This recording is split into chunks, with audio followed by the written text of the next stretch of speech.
Hi అండి అందరికీ welcome to our channel the KD universe. ఈరోజైతే మేము మా అమ్మ వాళ్ళ ఇంటి నుంచి మా ఇంటికి వెళ్ళిపోతున్నాము. మా ధనీష్ని మా అమ్మ పంపియను ఇక్కడే ఉండాలి అంటుంది, కానీ వాడు ఉండను నిన్న అమ్మ నాన్నతో వెళ్ళిపోతా అంటున్నాడు.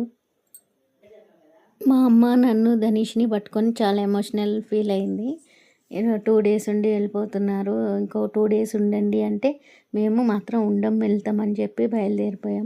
నేచర్ అయితే చాలా బాగుంది. మా ధనీషు వాడు అడిగింది కొని ఇవ్వలేదని మొహం ముడుచుకున్నాడు. నేను వాడిని నవ్వించడానికి ట్రై చేస్తున్నా, కానీ వాడు కొంచెం కూడా నవ్వట్లేడు, అలిగాడు మా మీద. రోడ్ సైడ్ చాలా ఎల్లో కలర్ ఫ్లవర్స్ చెట్లు ఉన్నాయి, చాలా బాగున్నాయి. రెడ్ కలర్ కాయలతో చెట్లు ఉన్నాయి, అవి ఏంటో తెలిస్తే కామెంట్ చేయండి.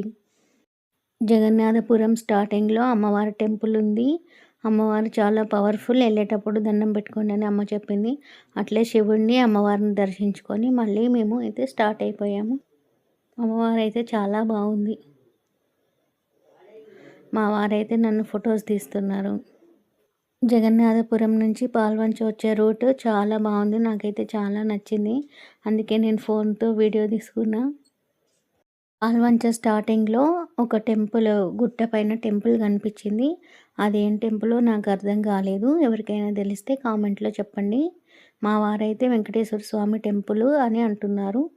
ఒకవేళ అదే టెంపుల్ అయితే కామెంట్ చేయండి. మేమైతే ఇంటికి వచ్చేసాం. మా ధనీష్ వాకిట్లో నుంచి వాళ్ళ నాన్నమ్మని పిలుచుకుంటూ నాని నాని అనుకుంటూ వెళ్తున్నాడు. అత్తయ్య కోసం చూస్తున్నాడు. మావయ్య అక్కడ ఉన్నా కూడా నాని ఏది తాత అని అడుగుతున్నాడు. ఏం చేసావురా 3 డేస్ అని అడుగుతుంటే, ఆడుకున్న నాని, ద్వారకా తిరుమల వెళ్ళా నాని అని చెప్తున్నాడు ధనీష్. మా డే ఇలా ముగిసింది. Thank you all.